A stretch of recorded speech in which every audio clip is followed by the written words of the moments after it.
라면서 안 그래도 힘든 남편을 에너지가 하나도 없어서 그런 기운조차 없는 남편을 더 힘들게 만드는 게 누구라고요? 쪽이라니까. 그럼 어떻게 됩니까? 점점 일이 나빠질 수밖에 없는 환경에 놓여지죠. 아니 집에 오면 에너지를 충전해도 사회에 나가서 경쟁에서 이길까 말까인데 100% 컨디션에도 경쟁자를 제낄까 말까인데 내 컨디션이 50%도 안 된다. 그 경쟁을 남한테 떠먹여 주는 거잖아. 상대방은 컨디션 충전만 하고 와도 이 사람은 이기기가 굉장히 쉽지 않습니까?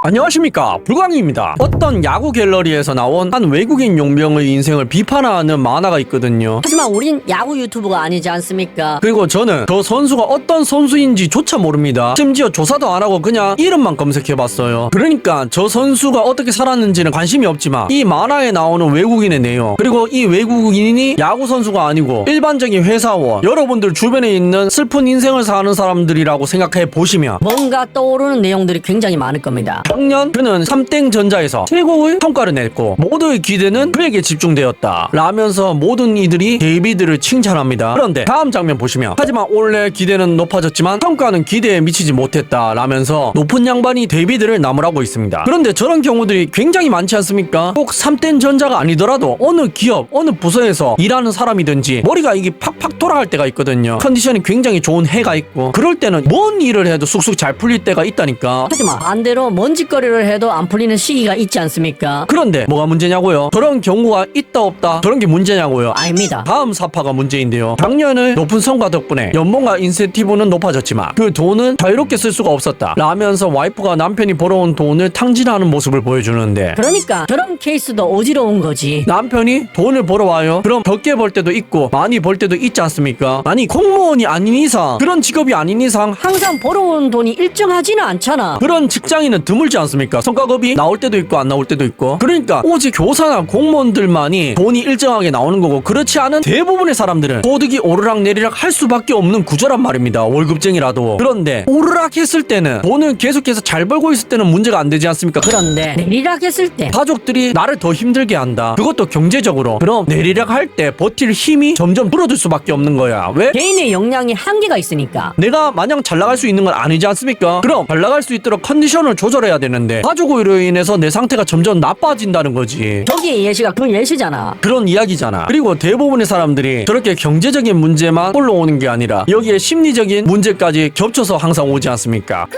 또 다른 하루가 지나 지친 채로 집으로 돌아오며 아내는 SNS 악플 때문에 눈물을 흘리고 있었다 인스타 악플러들이랑 하루 종일 싸웠었어. 너무 힘들어. 자기야 내 얘기 좀 들어줘. 라면서 안 그래도 힘든 남편을 에너지가 하나도 없어서 그런 기운조차 없는 남편을 더 힘들게 만드는 게 누구라고요? 쪽이라니까. 그럼 어떻게 됩니까? 점점 일이 나빠질 수밖에 없는 환경에 놓여지죠. 아니 집에 오면 에너지를 충전해도 사회에 나가서 경쟁에서 이길까 말까인데 100% 컨디션에도 경쟁자를 제낄까 말까인데 내 컨디션이 50%도 안 된다. 그 경쟁을 남한테 떠먹여 주는 거잖아. 상대방은 컨디션 충전만 하고 와도 이 사람은 이기기가 굉장히 쉽지 않습니까? 여기 보세요. 이 데이비드가 회사 동료의 삶을 봤는데 그걸 느끼고 있는 거야. 가끔 그는 동료의 모습을 보며 자신의 집과는 다른 따뜻한 풍경을 바라본다 라면서 여우 같은 마누라와 토끼 같은 자식들이 아빠 왔다고 반기고 있고, 와이프는 오늘도 고생 많았다고 수고했다고 이야기하는 집. 보기만 해도 행복해 보이지 않습니까? 심지어 이 집 와이프는 평소에 남편의 성공을 위해 매번 기도드린답니다. 저런 집은 남편이 성공할 수밖에 없죠. 운이 안 따라줘도 저 정도는 평범 이상으로 살 수밖에 없습니다. 왜? 온 가족이 남편을 도우니까. 그리고 온 가족이 남편을 방해하는 집이 있기 때문에. 비교 우위에 설 수밖에 없지 않습니까? 그리고 집이 못 사는 게 아닌가 봐요. 어디서 생긴 돈인지는 모르겠지만, 맞벌이에서 생긴 돈인지는 모르겠지만 고급 세단을 남편에게 선물합니다. 그리고 그걸 바라보는 데이비드는 생각에 잠기죠. 난 언제쯤 저런 가정을 가질 수 있을까? 왜 내 삶은 이렇게 외로울까, 허망할까, 힘들까? 직장에서도 힘든데 집에서조차 쉴 수 없다니 내 인생은 왜 이렇게 될까 하면서 저렇게 직장에서 밀려나가가지고 경쟁에서 밀려나가서 잘린다니까. 저런 사람들이 굉장히 많다니까요. 근데 이거 어디서 많이 본 장면이지 않습니까? 어디서 맞습니까? 여러분들 주변의 지인들에게서 많이 본 장면들이잖아. 여러분들의 지인, 친인척, 선후배들, 그리고 친구들이 저런 모습을 많이 보였잖아요. 네, 맞습니다. 우리가 볼 때 불행한 인생을 사는 것처럼 보이는 양반들의 인생이랑 우리 주변에 불행하게 사는 인생들이랑 저기 데이비드랑 똑같은 인생을 살고 있지 않습니까? 그런데 근데 사실 우리 주변 지인들보다는 데이비드가 훨씬 나은 삶을 사는 거예요. 왜냐하면 실질적으로 불행한 인생을 사는 사람들은 이렇게 사니까. 이혼 숙녀에 나왔던 굉장히 유명한, 결혼하기 전에는 통통했는데 결혼하고 나서 15kg 빠진, 새벽 1시나 되어서야 육아, 투잡 모든 게 끝나고 늦은 저녁을 먹고 4시간 자고 새벽 6시에 출근하는 그 남편 사연 있지 않습니까? 기억나시죠? 그리고 왜 몸무게가 빠졌냐? 아내의 반복되는 잔소리, 그것 때문에 빠졌지 않습니까? 그리고 투잡을 뛰게 된 계기도 굉장히 슬펐지 않습니까? 여기 보세요. 차라리 몸이 힘든 게 아내에게 욕먹는 것보다 나아요 라는 이야기 보이십니까? 얼마나 아내의 잔소리가 듣기 싫었으면은 투잡 뛰러 나가겠냐고, 돈 버는 게 차라리 낫겠다고 이야기하겠냐고. 이제 투족입니까? 왼수 아니에요? 아니지. 왼수는 차라리 안 보기라도 하면 되지, 피하기라도 하면 되지. 와이프가 저러면은 어디 피할 데도 없죠. 그래서 상담하는 변호사가 하는 게 좀 버겁죠 라니까 뭐라고 했었죠? 네, 힘들어요 하면서 눈물을 흘렸잖아. 그리고 그건 이혼 숙녀에 나왔던 장면이고, 여기는 당변호라는 영상에 나왔던 이야기입니다. 이혼 숙녀 캠프 출연을 결심하게 된 결정적인 한마디라고 질문하니까, 사전 인터뷰 당시 작가님이 아내분으로부터 뭔가 쎄함을 감지한 것 같다. 그래서 작가가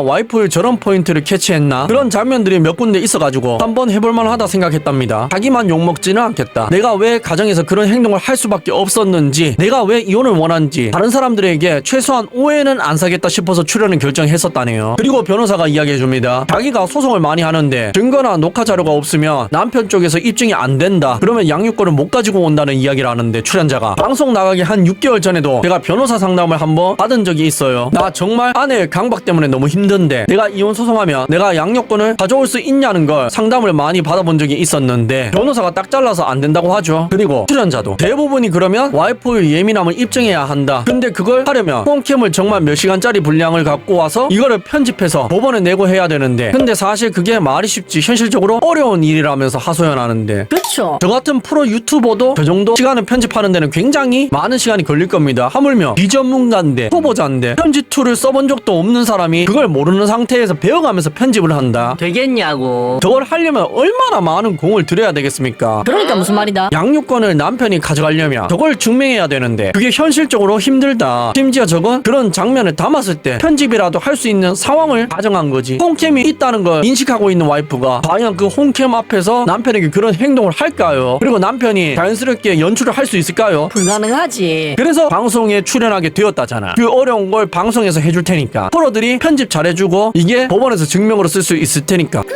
그리고 지금은 이혼 논의 중이라는데 재산 분할과 위자료는 어떻게 되는지 묻습니다. 일단 사실 위자료 부분은 안 주고 안 받을 것 같아요. 쌍방 귀책으로요. 위자료는 그냥 퉁치고 넘어갈 것 같다라니까 변호사가, 그런 경우가 굉장히 많답니다. 왜냐하면 이것도 남편 쪽에서, 그러니까 외벌이 하는 쪽에서 입증하기가 굉장히 어려워서 그렇답니다. 왜냐면 일과 이런 거를 병행하기가 굉장히 힘들잖아. 녹화 녹음 뭐 일단 증명할 만한 게 있어야 되는데 그걸 하기가 굉장히 부담스럽다는 거죠. 그리고 아마 재산 분할 같은 경우에는 6대4나 7대3 이 선에서 할 것 같다 이야기를 하고, 혼인 기간을 보니 5년이라네요. 여기에 대해서는 이야기 안 하겠습니다. 법원에 판례가, 그리고 이혼 분할 소송 시 가격 책정표가 있죠. 여러분들이 더 잘 아시니까 더 이상 이야기하지 않겠습니다. 그리고 양육권 이야기를 하는데, 보통 소송 소장을 받고 아내가 아이들을 데리고 본가에 가는 경우가 되게 많대요 라고 이야기하니까 변호사가 흔하다고 이야기합니다. 그런데 출연자가 놀랬던 게 이렇게 공동 양육을 하는 케이스가 드물답니다. 대부분이 공동 양육이 안 되고 아내 쪽에서 홀로 양육하는 걸로 되어서 양육권에 대한 지분을 대부분 뺏긴다네요. 그러니까 공동 양육에 외벌이까지 하고 있는 남자이니까 양육권을 찾아올 가능성이 굉장히 높다는 거죠. 아직은 모르지만. 그리고 이 출연자분은 지금 보니 턱살이 좀 붙었습니다. 그러니까 결혼 전 원래 모습을 점점 찾아가고 있다는 거죠. 아내와 같이 살지 않는다는 이유만으로. 그렇다는 말은 네, 맞아요. 잠도 제대로 자고 있고 컨디션도 예전처럼 돌아오고 있다, 그런 증거지 않습니까? 이혼 준비를 하고 있을 뿐인데 몸이 훨씬 건강해졌다니까. 그런데 아까 데이비드를 보세요. 가상의 인물이지만 지금 그 나쁜 상황이 현재 진행형이죠. 저런 케이스에 해당되는 사람들은 그럼 어떻게 됩니까? 더더욱 힘들어질 수밖에 없는 환경에 놓여 있는 거라니까. 불행할 수밖에 없는 삶을 살고 있다 이 말입니다. 그리고 이런 경우에 속해 있는 남자들을 여러분들 주변에서 진짜 많이 봤었잖아요. 여기도 보세요. 아니 외벌이 남편이 집안일을 어디까지 해야 해? 나 외벌이, 와이프 전업, 아기 한 명 5살 유치원생, 설거지는 내가 거의 다 하고 청소, 빨래, 기타 다른 일도 와이프가 시키면 다 하는데 와이프 불만은 이거야. 꼭 시켜야만 하냐? 알아서 하면 좀 안 되냐? 아니 이게 맞음? 내가 집안일까지 알아서 해야 해? 라는 이야기가 있는데 그렇습니다. 여러분들 제가 왜 이런 예시를 여러분들에게 설명드리죠? 왜 그렇습니까? 여러분들은 저렇게 사시면 안 된다니까. 불행하게 살면은 인생 진짜 슬프잖아요. 그리고 결혼을 이미 하셨다면 어떻게 해서든지 와이프를 바꿔야 되겠죠. 바로 잡거나. 그건 굉장히 힘들겠지만 한 10명 중에 1명은 가능합니다. 그리고 아직 결혼을 안 했다면 내 여자친구가 저런 사람인지 아닌지 확인하고 결혼을 해야 되니까 이런 영상을 보는 거겠죠. 아니 일하고 와서 집에 들어갔는데 여러분들 와이프가 바가지만 긁는다고 생각해 보십시오. 여러분들 속만 썩이고 돈만 팡팡 쓴다고 생각해 봐봐. 투잡 쓰리잡 뛴다고 해가지고 여러분들 통장이 채워지지가 않는다니까. 여러분들의 마음이 공허해질 수밖에 없다고요. 그러니까 그렇게 살면 안 된다고 이런 예시들을 보여드리는 거지 않습니까? 뭔 말인지 이해가 가시죠? 꿈속에서 깨어날 시간입니다. 레드 썬.